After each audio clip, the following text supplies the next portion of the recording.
जो next topic है वो स्टारिफिकेशन है। आपने अल्कोहल लिया, इसके अंदर एसिड ऐड किया H प्लस की प्रेजेंस में, तो होगा क्या, यहां से H और यहां से OH बाहर, RCOOR बनेगा, that is your Easter. Water eliminate करना है अल्कोहल और एसिड को मिलाकर, तो आपका ईस्टर तैयार होगा। कोई दिक्कत?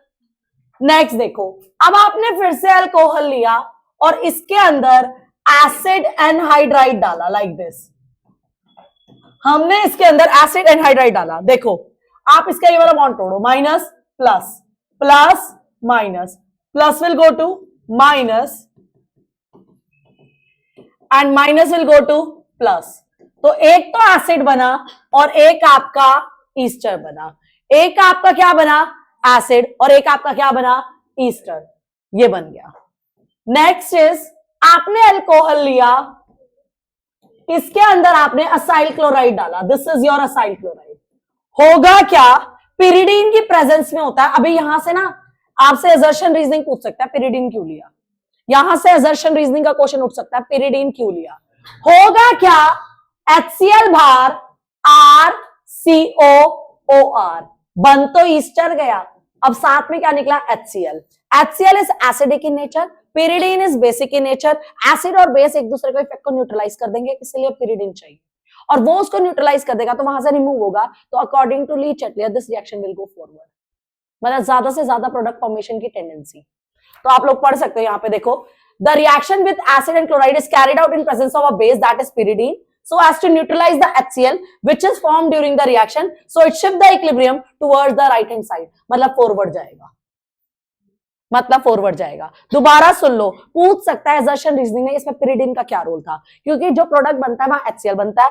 HCl is your acid, pyridine is your base, acid plus base neutralize the effect, so the reaction go forward, so the reaction go forward, ये रीजन है इसका। अब जो आपका एस्पिरिन होता है वो एक एनाल्जेसिक है, एंटी इंफ्लामेटरी है, एंटीपायरेटिक है। एनाल्जेसिक है, एंटी इंफ्लामेटरी है, एंटीपायरेटिक है। आपसे ये कह सकता है, how will you form, suppose मैं तुम्हारे को ये कह सकती हूं, सीधा फिनोल से एस्पिरिन की फॉर्मेशन करो, फिनोल से एस्पिरिन की फॉर्मेशन करो, तो वाया सैलिसिलिक एसिड जाता है। वाया क्या जाता है, सैलिसिलिक एसिड। इसका मतलब तू पहले फिनोल में क्या कराएगी, कोलबे। फिनोल में क्या होगी, कोलबे। कोलबे से क्या बनेगा, सैलिसिलिक एसिड। अब इसमें क्या डालेगी, CH3CO ओल ट्वाइस हो, यानी कि एसिटिक एनहाइड्राइड, H प्लस की प्रेजेंस में क्या बनेगा, ऊपर से ईस्टर बन जाएगा, OCO CH3, CH3COOH बन गया, बन गया aspirin. This is your aspirin, यहां पे COOH भी है, दिस इज योर एस्पिरिन। कोई दिक्कत? वाया फिनोल भी पूछ सकता है एस्पिरिन की फॉर्मेशन। पहले फिनोल में करा कोलबे, कोलबे से बनेगा सैलिसिलिक एसिड, फिर उसके बाद स्टेरिफिकेशन। और यहां मैं तो इससे भी पूछ सकती हूँ सैलिसिलिक एसिड से, फिर ये वाला स्टेप रह जाएगा, यहां से हो जाएगा। कहीं से भी पूछ सकता है, फिनोल से भी पूछ सकता है कि वाया कोलबे जाके फिर करवा, और तेरे से डायरेक्ट सैलिसिलिक एसिड से भी पूछ सकता है। बहुत इंपॉर्टेंट क्वेश्चन है, यहां से आ चुका है, ये मेरा दिमाग चल रहा है, यहां से पूछ चुका है, ये मेरा दिमाग चल रहा है कि यहां से पूछ ले। समझ गए? एक कॉल भी तो एक्स्ट्रा करानी है, जो कि नेम रिएक्शन है, पता होनी चाहिए बच्चे को। एक कॉल भी तो एक्स्ट्रा करानी थी। हाँ जी, next is reaction with HCl। देखो, ये रिएक्शन ना ल्यूकास रिएक्शन कहलाती है। इस ल्यूकास रिएजेंट की प्रेजेंस में होती है, जो कि जिंक क्लोराइड HCl है। ल्यूकास रिएजेंट की प्रेजेंस में होती है, जो कि जिंक क्लोराइड HCl है। ल्यूकास रिएक्शन ल्यूका रिएजेंट की प्रेजेंस में होती है, जो कि जिंक क्लोराइड HCl है। काम क्या है, it is used to distinguish between primary, secondary, tertiary alcohol. 3 degree alcohol से 3 डिग्री कार्बोकेटाइन बनता है, जो कार्बोकेटाइन मोस्ट स्टेबल होता है, इसलिए रिएक्शन इमीडिएटली अकर हो जाती है। 3 डिग्री अल्कोहल से 3 डिग्री कार्बोकेटाइन बनता है, जो कि मोस्ट स्टेबल होता है, इसलिए रिएक्शन इमीडिएटली अकर हो जाती है। 2 डिग्री अल्कोहल से 2 डिग्री कार्बोकेटाइन बनता है, जो कि 3 डिग्री कंपैरिजन लेस स्टेबल होता है, इसलिए रिएक्शन को अकर होने में 5 मिनट लग जाते हैं। 1 डिग्री अल्कोहल से 1 डिग्री कार्बोकेटाइन बनता है जो कि स्टेबल नहीं होता, इसलिए रिएक्शन रूम टेम्परेचर पे तो अक्कर होती ही नहीं है। 1 डिग्री वाले अल्कोहल की रिएक्शन अक्कर नहीं होती है क्योंकि 1 degree carbocation is not stable. Secondary alcohol के अंदर जो सेकेंडरी कार्बोकेटाइन बनता है वो मोस्ट स्टेबल होता है as compare to primary, stable है वो, इसलिए 5 मिनट के अंदर अंदर हो जाएगा। पर 3 डिग्री तो 2 डिग्री से भी ज्यादा स्टेबल है इमीडिएटली, और रिएक्शन अकर होती है, हमें पता कैसे लगता है, टर्बिडिटी अपीयर होती है। जो RX है ये टर्बिड होता है, प्रेसिपिटेट फॉर्म बना देता है, तो इसलिए वो टर्बिड होता है, इसलिए रिएक्शन हमें पता लग जाता है कि मतलब कि टर्बिडिटी अपीयर हो रही है तो रिएक्शन अकर होगी। तो 1 डिग्री के अंदर टर्बिडिटी आती ही नहीं है, 2 डिग्री के अंदर 5 मिनट के अंदर आती है, 3 डिग्री के अंदर इमीडिएटली आती है। और रिएक्शन है क्या, जैसे आपके पास कोई भी अल्कोहल है, आपने क्या करना है, HCl और जिंक क्लोराइड डाला, होगा क्या, यहां से पानी निकलेगा, RCl होगी। तो ये याद रखना, डिस्टिंग्विश टेस्ट है प्राइमरी सेकेंडरी टर्शरी का। 3 डिग्री के अंदर immediately turbidity appear, secondary alcohol के अंदर 5 मिनट्स के अंदर टर्बिडिटी अपीयर, प्राइमरी के अंदर रूम टेम्परेचर पे नो टर्बिडिटी अपीयर, ये कहा जाता है। कोई दिक्कत? और दैट टोटली डिपेंड अपॉन तेरे कार्बोकेटाइन की स्टेबिलिटी, क्योंकि 3 degree then 2 degree then 1 degree होता है। क्लियर? ये डिस्टिंग्विश टेस्ट में भी यूज होगा, और जब मैं डिस्टिंग्विश टेस्ट अलग से कराऊंगी तब भी बताऊंगी। Next is reaction of PCl3। Alcohol लिया आपने, इसके अंदर PCl3 डाला। सुन लो, मैं आपको बता रही हूं, ये आपका अल्कोहल है, मैंने इसके अंदर लिखा R, पहले PCl3 लिख लो, PCl3। अब मैंने क्या करा, सुनते जाओ, देखो, ROH एक अल्कोहल, ROH दूसरा अल्कोहल, ROH तीसरा अल्कोहल। कितनी बार बनेगा, 1 2 3, कितनी बार बना, 3RCl H3PO3, 3RCl H3PO3। तो जब भी आप अल्कोहल को PCl3 से ट्रीट कराओगे, 3 बार RCl H3PO3। दोबारा बताती हूं कैसे, आपने लिखना है अल्कोहल, आपने लिखना है PCl3, PCl Cl Cl। अब आपने क्या डाला, ROH। देखो, ROH ROH ROH, क्या बाहर, H3PO3, साथ में 3RCl। कोई दिक्कत? कोई दिक्कत? यही जैसे आपसे ये पूछा, ये PCl5 से भी पूछ सकता था। आपके पास अल्कोहल है, मेरे पास साथ में क्या है, PCl5, क्या देगा, PCl3Cl2। सुनते जाना, क्या देगा, PCl3Cl2। मैंने ना इस PCl5 को ऐसे लिखा, और मेरे पास ROH है, लाइक दिस, ब्रेक कर दो, क्या बना, RCl POCl3, और साथ में क्या बना, HCl, RCl POCl3, और साथ में क्या बना, HCl। कोई दिक्कत? ये आपको पता होना चाहिए। Next is dehydration. डिहाइड्रेशन का मतलब होता है लॉस ऑफ वाटर। जो लॉस ऑफ वाटर अकर होता है वो होता है दो के प्रेजेंस में, कंसंट्रेटेड सल्फ्यूरिक एसिड या कंसंट्रेटेड फास्फोरिक एसिड। ये साफ साफ लिखा है, कंसंट्रेटेड सल्फ्यूरिक एसिड या कंसंट्रेटेड फास्फोरिक एसिड। कैटलिस्ट कौन है, एनहाइड्रस जिंक क्लोराइड या एल्यूमिना। ये लाइन मैं तेरे को फिर असर्शन रीजनिंग में तंग करने के लिए दे सकती हूँ। जो इंपॉर्टेंट लाइंस है ना वो मैं मार्क करवा रही हूँ साथ साथ, देखते जाओ कि भैया डिहाइड्रेशन अगर होता है सल्फ्यूरिक एसिड या फास्फोरिक एसिड। और मैं तेरे को ये पूछ सकती हूँ इसमें कैटलिस्ट कौन कौन से एक्ट कर सकता है, एल्यूमिना या जिंक क्लोराइड, एल्यूमिना या जिंक क्लोराइड। अच्छा, डिहाइड्रेशन किस बात पे डिपेंड करता है, तेरे कार्बोकेटाइन की स्टेबिलिटी क्या होती थी, 3 2 1, temperature concentration, you must know temperature concentration. मैंने कैसे पता, देखिए प्राइमरी अल्कोहल था, टेम्परेचर पढ़ फटाफट से, 443, और सल्फ्यूरिक एसिड कितना है 100%। अब देख 2 डिग्री अल्कोहल है, टेम्परेचर देख 440, 443 से 440 क्या हो गया, कम, 100 से क्या हो गया 85। कंसंट्रेशन पे भी निर्भर कर रहा है, टेम्परेचर पे भी निर्भर कर रहा है, और तेरे कार्बोकेटाइन की स्टेबिलिटी पे भी निर्भर कर रहा है। तो देयर आर 3 फैक्टर व्हिच जज द रेट ऑफ डिहाइड्रेशन। तेरे कार्बोकेटाइन की स्टेबिलिटी, क्योंकि जो तेरा अल्कोहल है वो 3 डिग्री होगा तो 3 डिग्री कार्बोकेटाइन आएगा जो कि बहुत स्टेबल होता है। 2 डिग्री वाला 2 डिग्री कार्बोकेटाइन जो लेस स्टेबल होता है।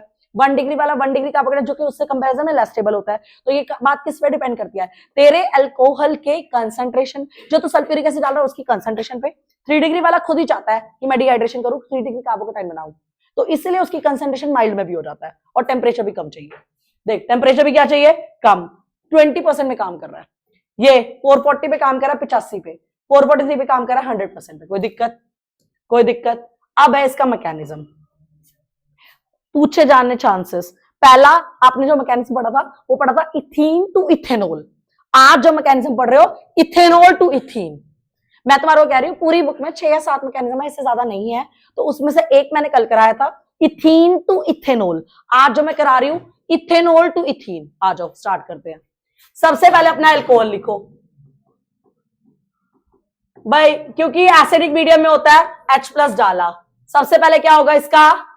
प्रोटोनेशन। करा दो protonation, CH3 CH2 O+ H2। करा दिया प्रोटोनेशन। इसको दोबारा लिखो, CH3 CH2 O+ H2। इसको रिमूव कराओ लाइक दिस। कार्बोकटाइन की फॉर्मेशन अकर होगी कार्बोकटाइन की formation. First step protonation, second step वही O+ H2 निकल जाता है, कार्बोकटाइन बनता है। अभी भी यही हो रहा था जो हमने पहले क्वेश्चन किया कन्वर्जन में, जो हमने कन्वर्जन की सीरीज करी उसमें भी यही हो रहा था, अभी भी यही हो रहा है। पहले प्रोटोनेशन फिर कार्बोकटाइन, कार्बोकटाइन बन गया। अब इसको ओपन करके लिखो, CH3 CH2+ कह रहा है, सुनते जाओ। अब आप क्या करो, इसको H+ को एलिमिनेट करा दो, रिमूव करा दो, बन गया इथीन, इथेनॉल टू इथीन। पहले प्रोटोनेशन फिर तेरा कार्बोकटाइन फिर रिमूवल ऑफ H+। पहले प्रोटोनेशन फिर तेरा कार्बोकटाइन फिर तेरा रिमूवल ऑफ H+। पहले प्रोटोनेशन फिर तेरा कार्बोकटाइन फिर रिमूवल ऑफ H+। कोई दिक्कत?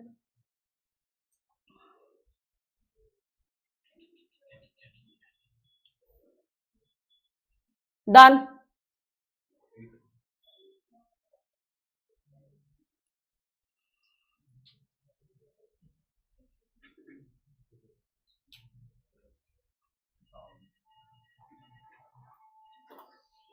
डन।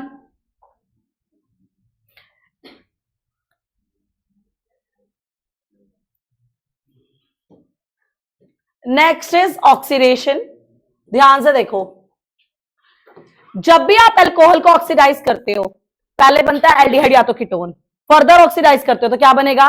एसिड। ये आपका क्या है? अल्कोहल। अल्कोहल का ऑक्सीडेशन करने पे एल्डिहाइड या तो कीटोन, फर्दर ऑक्सीडाइज करने पे एसिड। अल्कोहल का करोगे तो एल्डिहाइड या तो कीटोन, एल्डिहाइड कीटोन का करोगे तो क्या बनेगा?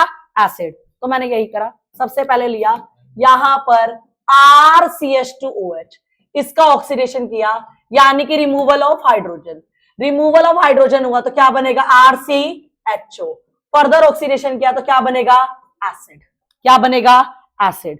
तो ध्यान से समझना, देखो मैंने क्या करा, यहां पे प्राइमरी अल्कोहल लिया, this is my primary alcohol.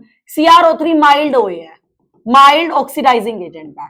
Soon low, oxidation का मतलब होता है रिमूवल ऑफ हाइड्रोजन। यहां से मैंने हाइड्रोजन रिमूव करा, क्या बनेगा? RCHO। क्या बनेगा? RCHO। क्या मिला? Primary alcohol aldehyde, primary alcohol aldehyde.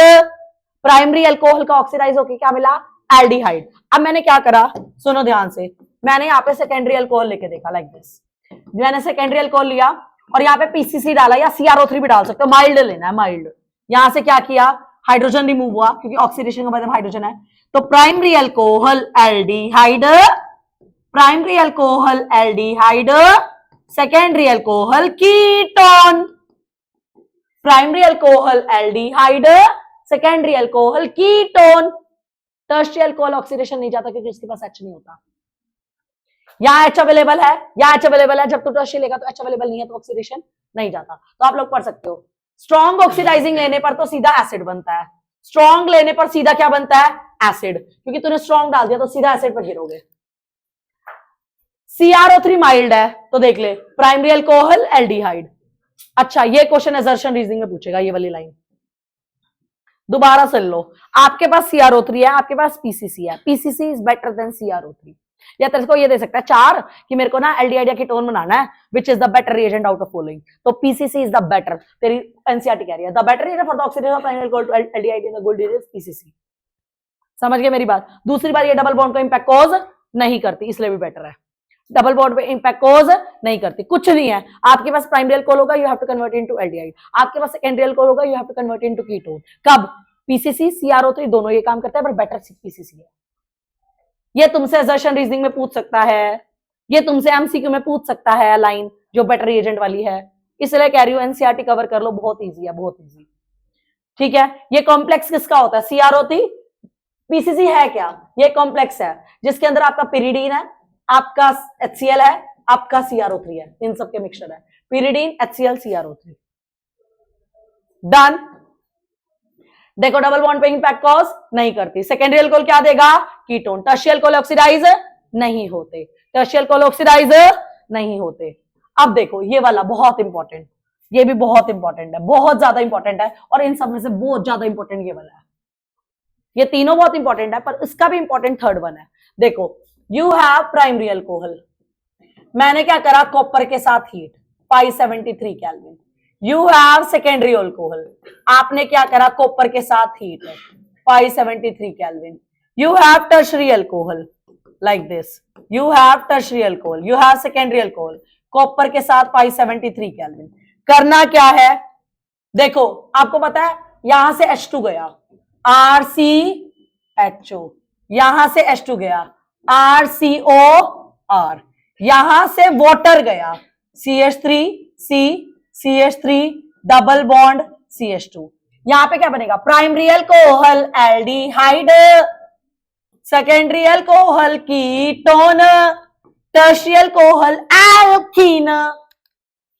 Primary में H2 निकला, सेकेंडरी में H2 निकला, और थर्ड में H2 निकलने की जगह निकलना तो पानी निकल गया। तो इसका मतलब प्राइमरी अल्कोहल में क्या हुआ? डिहाइड्रोजीनेशन। सेकेंडरी में क्या हुआ? डिहाइड्रोजीनेशन। टर्शियरी में क्या हुआ? डिहाइड्रेशन।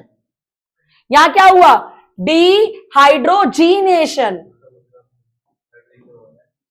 डिहाइड्रेशन, डिहाइड्रोजीनेशन, डिहाइड्रेशन, डिहाइड्रोजीनेशन, और उसमें क्या हो रहा है? डिहाइड्रेशन, पानी निकल रहा है, हाइड्रोजन निकल रहा है, पानी निकल रहा है। कोई दिक्कत? कोई दिक्कत? याद रखना प्राइमरी के केस में एल्डिहाइड, सेकेंडरी के केस में कीटोन, टर्शियरी के केस में एल्कीन। पर पीसीसी CrO3 नहीं करता, कॉपर के साथ हो जाता है।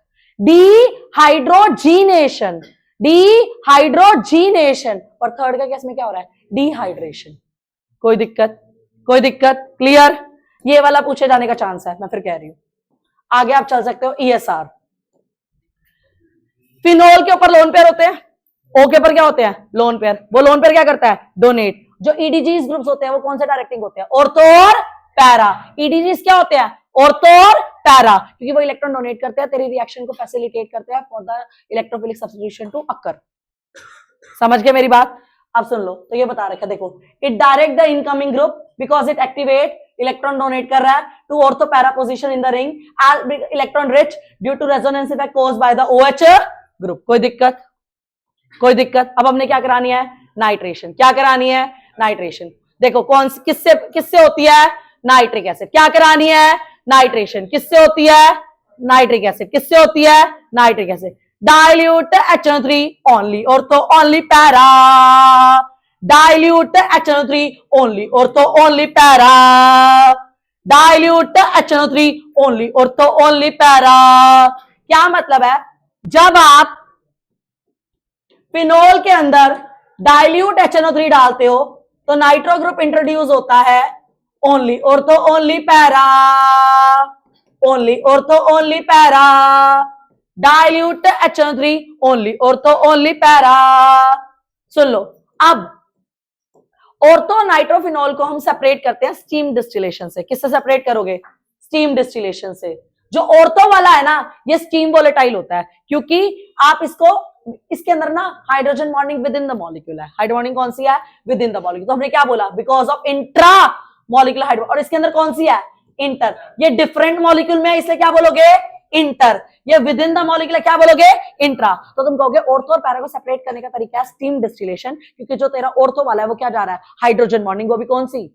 इंट्रा। और तेरा पैरा वाला क्या जा रहा है? इंटर। That's why. और ये आने के चांसेस है गिव रीजन में। जो मैंने कहा है ना, मैं सारे गिव रीजन एक साथ कराऊंगी, वो उसमें ये भी होगा।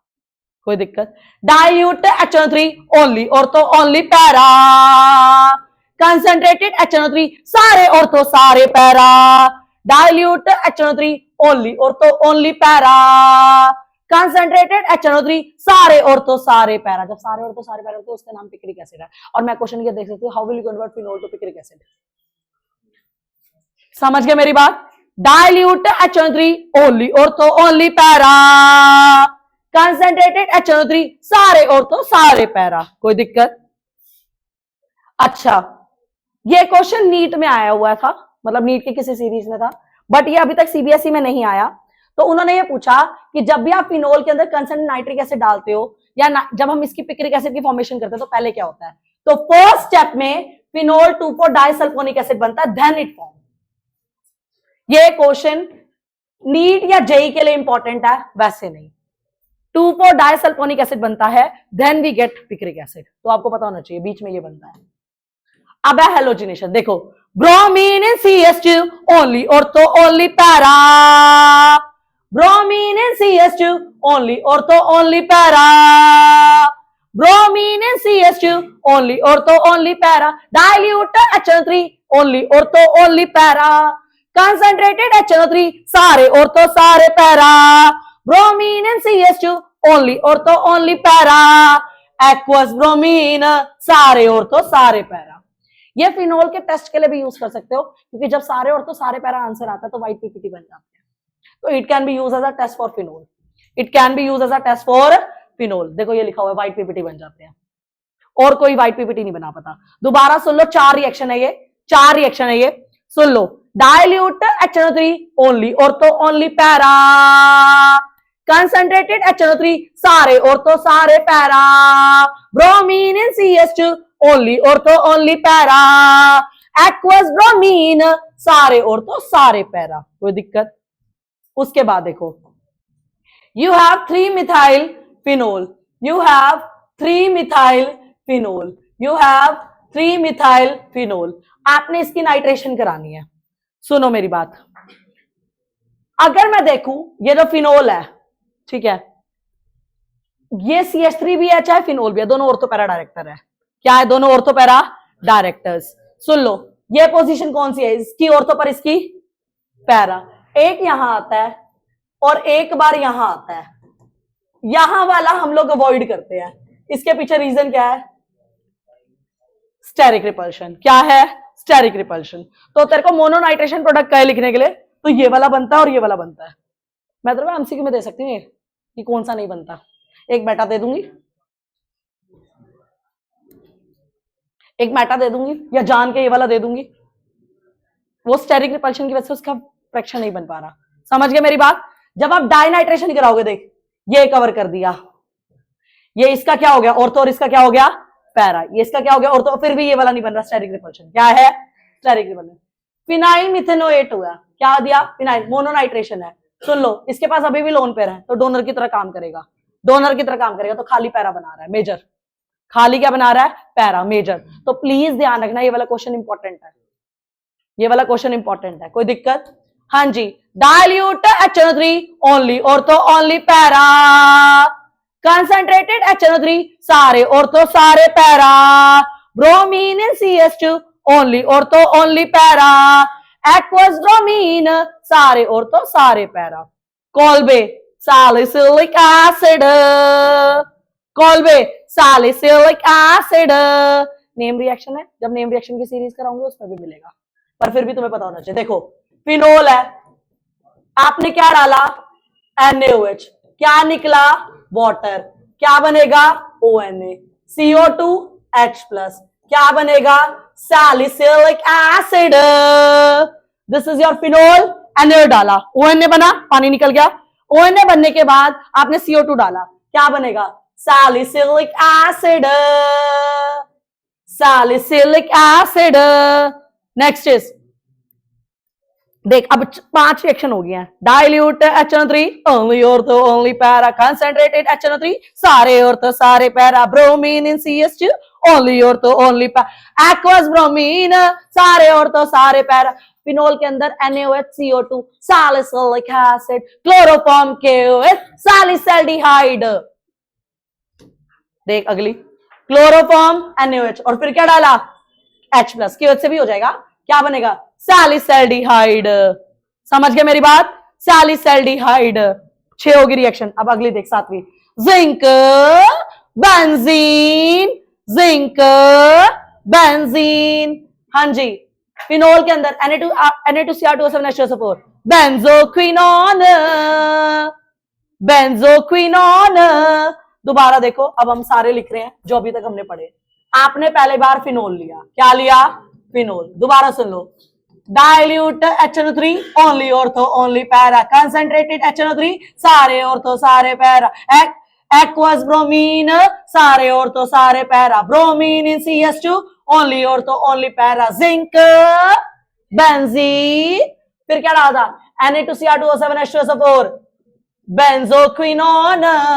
फिनोल के साथ दो और थे, NaOHCO2H+, कोलबे वाली salicylic acid, chloroform KOH H+, salicylaldehyde, Reimer Tiemann, chloroform KOH H3O+ डाला था, क्या बना था? Salicylaldehyde, Reimer teamer.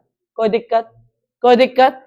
तो देख लो, dilute HNO3 only ortho only para, concentrated HNO3 सारे ऑर्थो सारे पैरा, एक्वस ब्रोमीन सारे ऑर्थो सारे para, bromine in CS2 only ortho only para, zinc benzene, Na2Cr2O7H2SO4 benzoquinone, salicylaldehyde, salicylic acid. खत्म ये वाला पार्ट। कोई दिक्कत? Next is methanol. सीओ के अंदर जब आप हाइड्रोजन डालते हो, सीओ के अंदर जब आप हाइड्रोजन डालते हो, ZnOCr2O3 की प्रेजेंस में 200 से 300 ATM, 573 से 673 केल्विन। पता क्या दिया? ये ना, ये कंडीशन लिख के दे दी थी और कहा था इसका प्रोडक्ट क्या होगा। ये सब कंडीशन लिख के दी थी और कहा था कि इसका प्रोडक्ट क्या होगा? मिथेनॉल। क्या है? मिथेनॉल। मिथेनॉल का लैबोरेटरी मेथड है ये। मिथेनॉल का कौन सा मेथड है ये? लैबोरेटरी। ZnOCr2O3 500 से आपका 200 से 300 ATM, 573 to 673 केल्विन। याद रखना, ये लैबोरेटरी मेथड है। पेपर में ये पूछा गया था इसमें से प्रोडक्ट क्या होगा? क्या है? मिथेनॉल। ऐसे लिख के। कोई दिक्कत? इथेनॉल। सुन लो, आप जब भी सुक्रोज का हाइड्रोलिसिस कराते हो इन्वर्टेज की प्रेजेंस में, यू गेट ग्लूकोज और फ्रक्टोज। सुक्रोज का हाइड्रोलिसिस कराते हो, यू गेट ग्लूकोज और फ्रक्टोज इन्वर्टेज की प्रेजेंस में। फिर इस ग्लूकोज के अंदर जाइमेज डाला जाता है, जिससे इथेनॉल बन जाता है। जिससे क्या बन जाता है? इथेनॉल। सुक्रोज का हाइड्रोलिसिस करेगी ग्लूकोज फ्रक्टोज, ग्लूकोज के अंदर जाइमेज डालेगी इथेनॉल। कोई दिक्कत? अच्छा, अब मैं बताती हूं, नीट की एक सीरीज में ये क्वेश्चन देखा गया था, शायद MTG में है ये। सुन लो, जब आप फर्मेंटेशन कराते हो तो उसके लिए कौन सी कंडीशंस चाहिए? पढ़ लो, कौन सी कंडीशंस चाहिए? एनारोबिक। जब आप फर्मेंटेशन कराते हो उसके लिए कौन सी कंडीशंस चाहिए? Anaerobic condition. और रिलीज क्या हो रहा है? पढ़ ले, CO2। क्या रिलीज हो रहा है? CO2। तो फर्मेंटेशन की कंडीशन पूछी थी, एनारोबिक कंडीशन होती है और CO2 रिलीज होता है। एनारोबिक कंडीशन होती है और क्या होता है? CO2। अब आपको अच्छे से एक बात और भी पता है कि ना, जब आप अल्कोहल क्या था, ब्लैक मार्केटिंग को अवॉइड करने के लिए तो अल्कोहल को डीनेचर्ड करके बेचा गया था। अल्कोहल को क्या करके बेचा गया था? डीनेचर्ड। तो डीनेचरेशन होता है जब आप उसके अंदर कॉपर सल्फेट या पिरिडीन डाल देते हो।